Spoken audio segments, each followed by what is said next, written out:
It's the perfect crime. No witnesses, no physical evidence, no suspects. How could anyone be convicted of a murder they didn't commit? Well, it happened in West Virginia in 1897, and the killer was so audacious. The ghost of the victim ended up testifying against them. Elizabeth, known as the Greenbrier Ghost, was born in 1839 and grew up in what is now known as White Sulphur Springs. She had quite the adventurous spirit, traveling the world and experiencing all it had to offer. But she eventually settled down with her one true love, a man named John, and they started a family.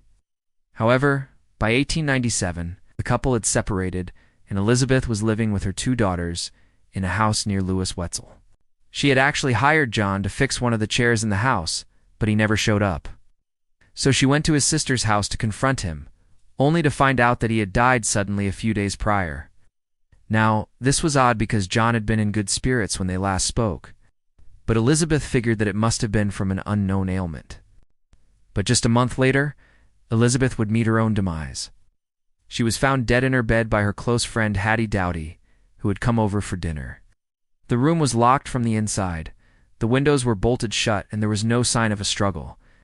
Elizabeth's head had been smashed in with a heavy object, but other than that, nothing appeared to be stolen or disturbed. For a while, it looked like the perfect crime. But the local sheriff, Joe Donahoe, wasn't ready to give up. He questioned Hattie, who told him about Elizabeth's recent argument with her ex-husband. Although John was dead, Sheriff Donahoe thought that one of his relatives may have committed the crime out of revenge. But after searching their homes, they came back empty-handed. The investigation stalled. Soon everyone in town had forgotten about the Greenbrier Ghost.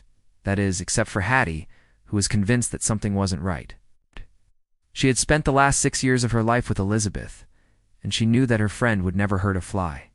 Whoever did kill her only did it because she had found out some information she shouldn't have. But what was it? And why would someone want her dead? Hattie decided to take matters into her own hands.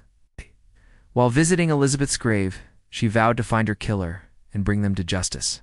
And somehow, almost as if by magic, she got her wish.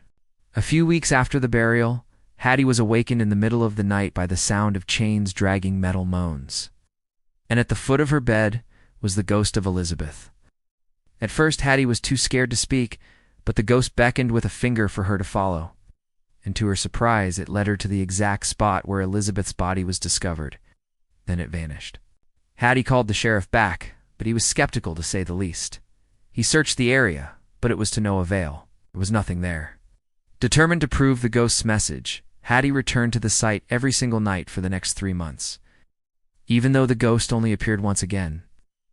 But just when she was losing hope, it showed up one more time. This time, though, it was different. The ghost walked right through the wall of Elizabeth's bedroom. And although Hattie couldn't see what was on the other side, she heard a loud crash.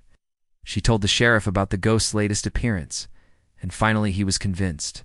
They broke through the wall and found a secret room behind it, which contained the murder weapon, along with other incriminating evidence.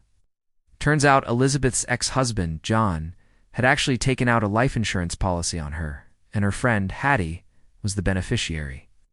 With the evidence now in hand, it was an open and shut case. And to everyone's surprise, the killer turned out to be none other than Hattie herself. She had smashed in Elizabeth's skull with a candlestick and then dragged her body into her own bed. But why? Well, the motive was money. Elizabeth had recently found out that Hattie was embezzling funds from her and planned to expose her unless she paid back the money.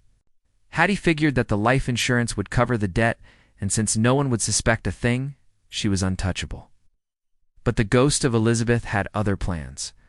Now, before we wrap things up, please make sure to subscribe for more terrifying tales.